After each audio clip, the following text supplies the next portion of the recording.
کتاب محسن بزبان محسن سے ہمارا نشست یہ پروگرام جاری ہے۔ آج کا عنوان ہے بزم شاہ جیلاں والے ہال کی تعمیر کا آغاز۔ کتاب محسن کے صفحہ نمبر 45 سے کہ بزم شاہ جیلاں والے ہال کی جو تعمیر ہے اس کا آغاز کیسے ہوا۔ یہ بھی اصل میں حضور غوث اعظم شیخ عبدالقادر جیلانی رضی اللہ تعالی عنہ کی کرامت اور بزرگی کا منہ بولتا ثبوت تھا کہ کم و بیش 17-18 سال پہلے حضور غوث اعظم شیخ عبدالقادر جیلانی کے فرمان مبارک پر بندہ ناچیز نے تنہا جس محفل کا آغاز کیا تھا، اور یہ میں پچھلے اپنے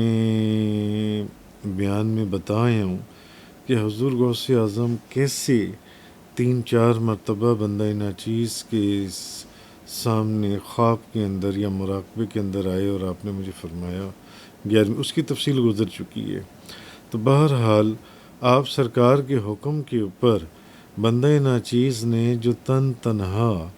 جس محفل کا آغاز کیا تھا، آج اب وہ محفل جون سی ہے وہ لوگوں کے ایک اچھے خاصے بڑے اجتماع میں تبدیل ہو چکی تھی، اور یہ جو محفل 11ویں شریف تھی اس میں آئے دن روز بروز لوگوں کا رش بڑھتا چلا جا رہا تھا، اور حضور غوث اعظم کے فیض مبارک سے لوگ ایک وافر حصہ حاصل کر رہے تھے۔ جو ایک مرتبہ محفل 11ویں شریف میں آتا وہ اگلی مرتبہ ساتھ 1 یا 2 دوستوں کو بھی لے کر آتا، لہٰذا ہوا یہ کہ روز بروز محفل میں لوگوں کی تعداد بڑھتی چلی گئی، اور جس ہال میں ہر مہینے محفل کا اہتمام ہوا کرتا تھا اس میں جگہ بھی کم پڑتی چلی گئی، تو یہاں تک کہ لوگ اب باہر سیڑھیوں میں یا ٹیرس میں یا گیراج میں بیٹھنے لگے۔ تو بعض اوقات تو محفل کے انتظامات کو ہمیں ایسا بھی ہوا کہ باہر سڑک کے اوپر لے کے جانا پڑا۔ تو چونکہ محفل کے اندر ہر آنے والا حضور غوث اعظم کا ہی مہمان تھا، اس لیے میرے لیے قابل عزت و احترام تھا، مگر دل کو ایک تکلیف بھی تھی کہ آدھے لوگ تو اندر بیٹھے ہیں اور باقی آدھے لوگ باہر۔ تو اکثر سوچتا رہتا کہ اس سلسلے میں کیا کیا جا سکتا ہے۔ تو ایک روز ہم لاہور سے پانڈو کی ایک محفل کے اندر محفل میلاد میں جا رہے تھے، تو محمد رفیق بھٹی صاحب جن سے ہمارے ایک دوست وہ بندہ ناچیز سے مخاطب ہوئے اور کہنے لگے حضور پیر طریقت محمد ندیم صاحب کا خیال ہے کہ ابھی اس وقت جس ہال میں 11ویں شریف کا اہتمام کیا جاتا ہے اس کے پیچھے ایک بہت بڑا صحن ہے، اگر آپ اجازت دیں تو ہم لوگ ہال کی پچھلی دیوار گرا کر صحن کو بھی اس ہال کے اندر شامل کر کے ایک بہت بڑا وسیع و عریض ہال بنا لیں تاکہ لوگوں کا محفل کے اندر بیٹھنے کا ایک انتظام اور مسئلہ بھی حل ہو جائے۔ تو میں نے پانڈو کی جاتے ہوئے گاڑی میں نے رفیق بھٹی سے پوچھا، میں نے کہا اچھا یہ بتائیں کہ اس پر کتنا خرچ آئے گا؟ تو وہ کہنے لگے کہ، اور یہ اس دور کی بات ہے، آج سے 15 سال پہلے کی بات ہوگی غالباً، تو وہ کہنے لگے کم از کم 4-5 لاکھ روپے کا تو خرچہ آ جائے گا، جن سے اس میں کام ہو جائے گا۔ تو میں نے دل میں سوچا اس وقت، میں نے کہا کہ یہ تو کافی رقم ہے، اس کا کیسے انتظام ہوگا؟ تو ابھی انہی سوچوں میں گم تھا کہ اتنی بڑی رقم کا کیسے انتظام ہوگا۔ ایک دن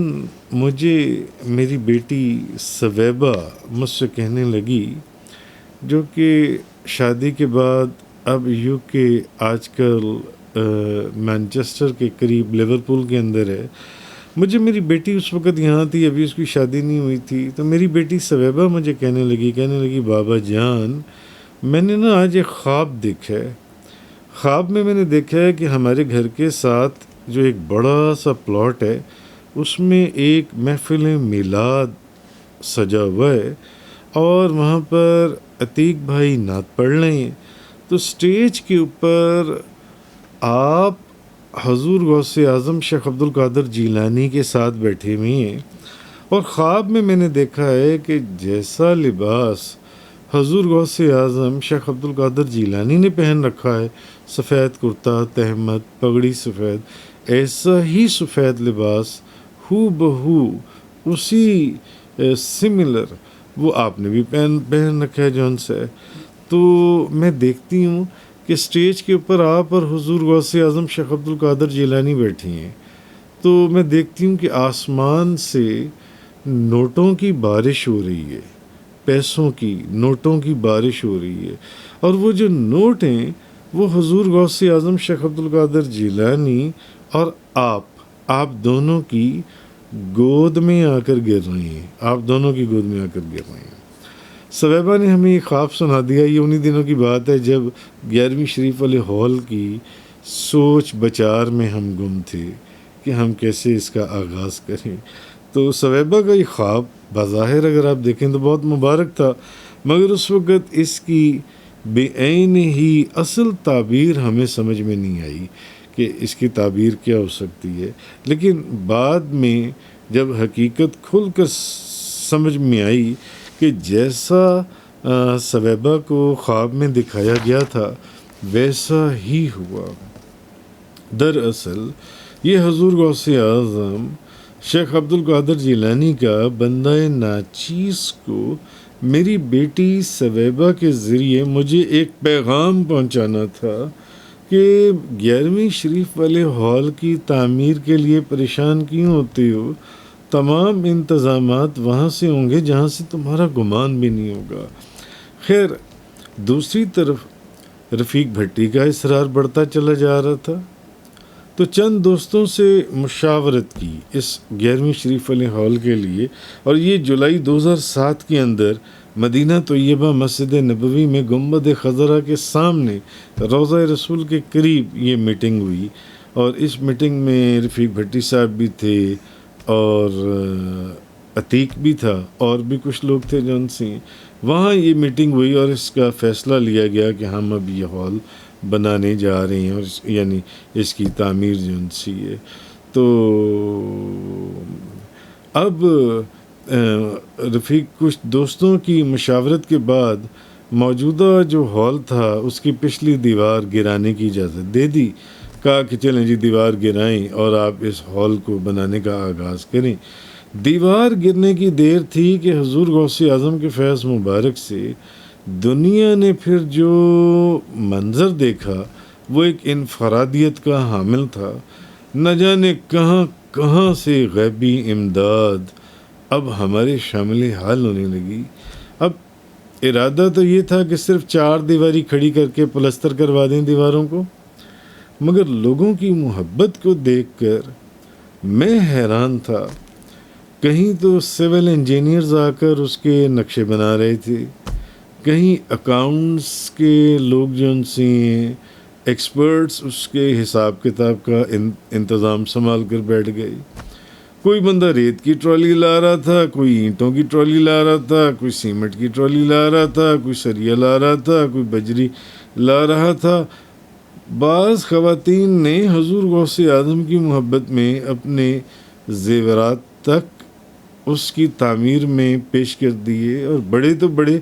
بچے بھی پیچھے نہیں رہے. میری بیٹی صویبہ نے مجھے اپنی ایک چھوٹی سی سونے کی رنگ اس نے مجھے دے دی تاکہ حضور غوث اعظم کی خدمت کے ضمن میں بزم شاہ جیلاں والے ہال میں اس کا بھی حصہ شامل ہو جائے. اس ہال کے اندر بچے اپنا جیب خرچ جمع کر کے، ایسے بھی لوگ تھے جنہوں نے 10-10 روپے جمع کروائے، تو وہ ہدیہ ڈالتے تھے کم و بیش. اور ایک عجیب منظر تھا کہ حضور غوث اعظم کے ظاہری زمانے حیات کی یاد جو تھی وہ تمام دوست احباب کو اس ہال بزم شاہ جیلاں والے ہال کی صورت میں ایک چھوٹی سی جھلک دکھا کر ہم سب کو تازہ دم کر گئی تھی، جیسا کہ بغداد میں جب مدرسہ نظامیہ کی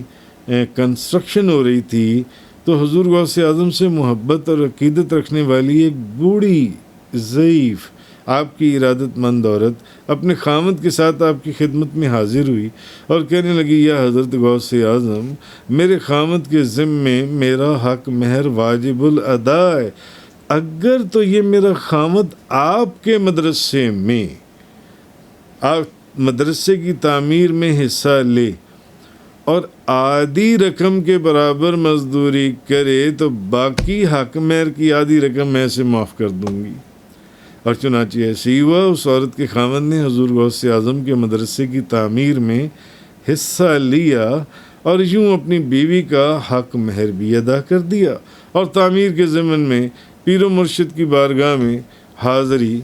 بھی لگوائی۔ تو اس ہال کی تعمیر آگے کس رخ کے اوپر کنورٹ ہو جاتی ہے، یہ انشاءاللہ میں آپ کو اگلی نشست میں عرض کروں گا۔